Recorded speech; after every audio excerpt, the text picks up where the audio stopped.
So question 8 gets us to look at a continuous random variable x that has a probability density function given by the below.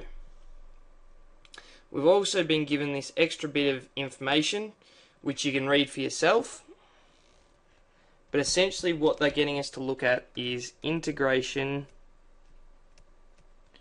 by recognition. So what we're asked for is to find out what is the expected value of x.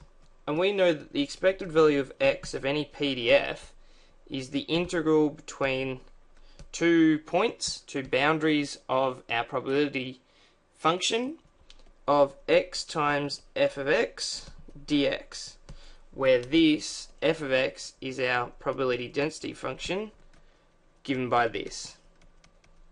So what that means for us is that our expected value of x that we're looking for is given by the integral of pi x on 4 times cos of pi x on 4 dx.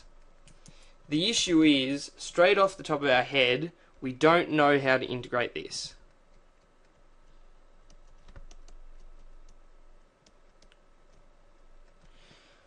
However, we can solve by recognition. Alright, and that's where it's directing us to this second statement that they've given us. So I can identify that that blue is roughly in there. So all I need to do is integrate every term in this equation and isolate the blue. So to rewrite that, we have the integral of the derivative of x sine pi x on 4 dx equals the integral of pi x on 4 times cos of pi x on 4 dx plus the integral of sine pi x on 4 dx. So again, my main aim is to get this by itself, because this gives us the solution for e of x, and that's what we want in this question. So you can think of the integral and the derivative sign sort of undoing each other, and we can see that this term down here in the green is easy enough to integrate by itself.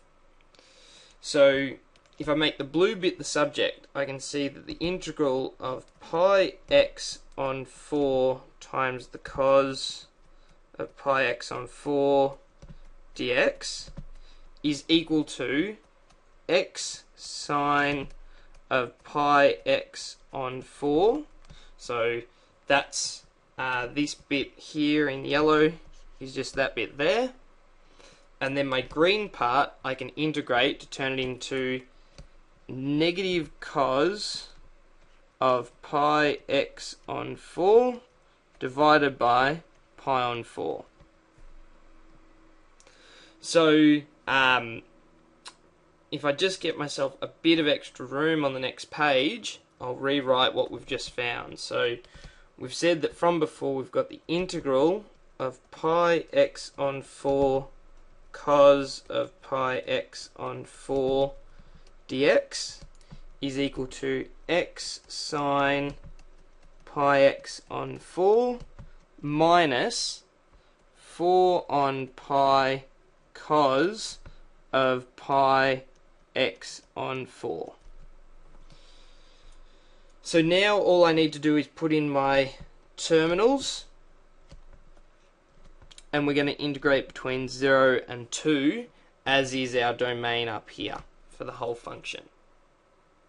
So now all I've got to do to find the e of x is to substitute in the 2 to that whole bracket, and then subtract away the green substituted into all of that bracket. So overall we find that e of x is equal to, so if I put in the blue, I get 2 times sine of 2 pi on 4 minus 4 on pi of cos of 2 pi on 4. That's the first part, and then I subtract away the green part, which is 0 times sine x, so 0 times sine of, well, that's just going to be sine of 0, minus 4 on pi cos of what's just going to turn into 0.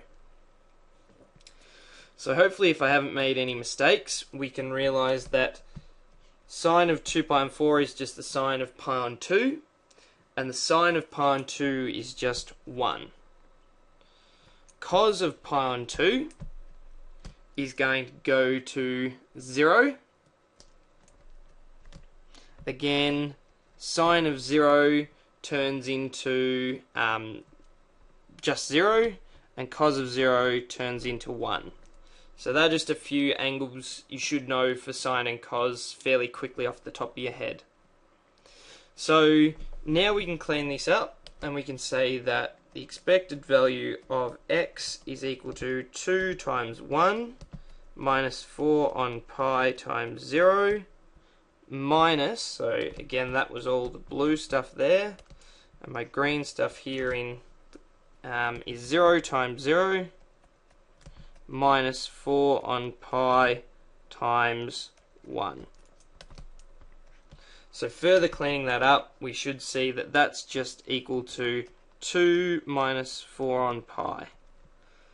And that's as simple as we can make that answer, which is the answer to question 8.